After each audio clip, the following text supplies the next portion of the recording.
আসসালামু আলাইকুম। আপনারা কেমন আছেন? আশা করি তো অনেক ভালো আছেন। আল্লাহর রহমতে আপনাদের দোয়া এমন ভালোবাসাই ভালো আছি। আসলে কিছু কথা বলতে আসলাম। অনেকজনাই জানতে চাচ্ছেন, মাহিমার জন্য টাকা পাঠাতে চাচ্ছেন।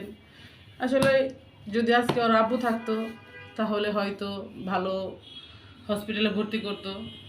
কী কারণে আমারও অসুস্থ, ওর মাহিমারও অসুস্থ। এই যে মাহিমার রিপোর্ট অনেকজনে জানতে চাচ্ছে, কী কারণে আমার রিপোর্টের ভিডিও আমি দিছি অলরেডি। এখন এই যে মাহিমার রিপোর্টের ভিডিওটা অবশ্যই করতেছি।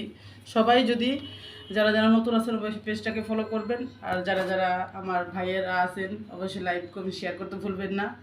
এই যে মাহিমার রিপোর্টগুলা অবশ্যই অনেকজনে জানতে চাচ্ছে, হয়তো এরকম ফেক হতেই পারে। এই যে মাহিমার এটা হলো, এই যে স্লিপ করছিলাম কোন হসপিটাল থেকে, হয়তো এটা আপনারা পড়লে বুঝতে পারবেন যে মিথ্যা কোনো কিছু না। তারপরে এই যে ডাক্তারে অনেক ওষুধপাতি লিখে দিছে, এটা যে কোন বিভাগে ভর্তি ছিলাম, এই যে এখানে অনেক কিছু লেখা আছে, হয়তো পড়লে বুঝতে পারবে। এই কারণে আসলেই ওর যে এরকম অবস্থা হয়েছিল যে যা বলার মতো না, আল্লাহ তালা ওকে বাঁচায় রাখছে, এটাই অনেক কিছু। আর আমার তো সমস্যা আছেই। আসলে কি বলবো, যদি আমার স্বামী আজকে পাশে থাকতো তাহলে বা আমাকে অনেক এইভাবে কষ্ট পেতে হতো না। আর ওর আব্বু থাকলে বারা হয়তো ভালো জায়গায় ভর্তি করাইতো, এরকম জায়গায় ভর্তি হতাম না। এই যে মাহিমা তো বেঁচে থাকা ও আছে আজকে চ্যালেঞ্জের উপরে।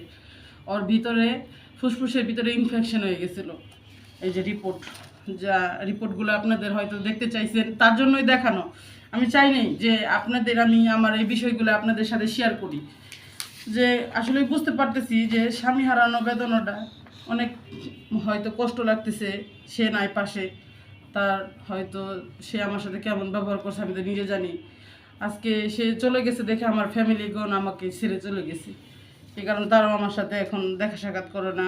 এই যে মাহিমার সম্পূর্ণ এগুলো রিপোর্ট, এই যে আপনাদের এগুলো ক্লোজলি দেখাচ্ছি, এগুলো সম্পূর্ণ মাহিমার রিপোর্ট। এগুলো মাহিমার অনেক সমস্যা, বাথরুমের রিপোর্ট, তারপরে হলো টেস্ট, রক্ত টেস্ট, 2টা রক্ত টেস্ট, তারপরে ওর আবার এই যে টিপি নাকি এরকম ধরনের রক্ত টেস্ট দেওয়া হয়েছে, মানে অনেক কিছু। আর এই যে একশোটাতে যে এখানে ইনফেকশন হয়েছে, এখানে ইনফেকশনের জন্য ওর এখনও ওষুধ চলতেছে।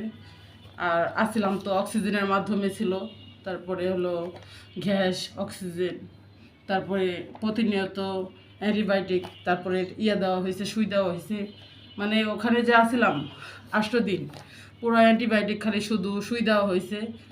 আর প্রতিদিন হলো গ্যাস, তারপরে হলো মানে যা কিছু লাগে, আবার বাহির থেকে কিছু কেনাকাটা কিনা তাকে খাওয়ানো হইতো।